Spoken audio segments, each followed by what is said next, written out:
Breaking news अवां सां share कर रहे हैं। नसीराबाद में मक़तूल प्राइमरी उस्ताद हिदायतुल्लाह लोहार जे कातलनि जी गिरफ़्तारी लाइ इंडस हाईवे ते धरणो जारी आहे।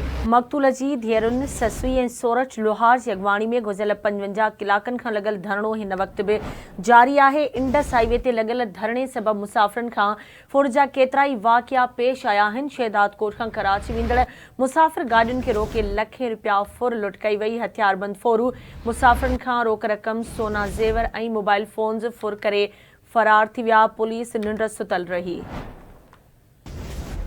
नसीराबाद में मक़तूल प्राइमरी उस्ताद हिदायतुल्लाह लोहार जे कातलनि जी गिरफ़्तारी लाइ इंडस हाईवे ते धरणो जारी। मक़तूल जी धीअरुनि ससी ऐं सोरठ लोहार जी अॻवाणीअ में गुज़िरियल 55 कलाकनि खां लॻल धरणो हिन वक़्त बि जारी आहे।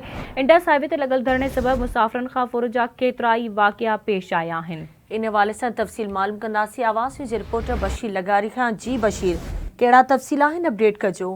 हाँ जी, अवांखे ॿुधायां त 5 ॾींहं अॻु नसीराबाद में क़त्ल कयल प्राइमरी उस्ताद हिदायतुल्लाह लोहार जे कातलनि जी गिरफ़्तारी लाइ संदसि न्याणियुनि ससुई ऐं सोरठ लोहार जी अॻवाणी में नसीराबाद बाईपास इंडस हाईवे ते लॻल धरणो जेको आहे गुज़िरियल 55 कलाकनि खां जारी आहे। उन धरणे सबबि ट्रैफ़िक जूं कतारूं लॻी वियूं आहिनि ऐं ट्रांसपोर्ट जी अच वञ बंदि थी वई आहे, सख़्तु मुतासिर आहे। पोइ जेके कराची खां समेत मुख़्तलिफ़ मुल्क जे इलाइक़नि मां ईंदड़ वेंदड़ जेके कोचूं मुसाफ़िर कोचूं आहिनि, उन्हनि जे लाइ ड्राइवर ने हिकिड़ो अल्टरनेट मुतबादिल रस्ता जेके लिंक रस्ता आहिनि उन अख़्तियार करण जी कोशिशि कई आहे। राति देरि सां शहदाद कोट खां कराची वेंदड़ 3 कोचूं जेके बाडरे खां बोथरो रोड सां अची रहियूं हुयूं त बाडरे भरिसां जेको आहे हथियारबंदनि उन्हनि गाॾियुनि रुकावटूं विझी गाॾियुनि खे रोके उन्हनि खां लखें रुपया रोक रक़म, मुसाफ़िरनि खां सोना ज़ेवर ऐं मोबाइल फ़ोनूं पिणु फुर करे विया आहिनि।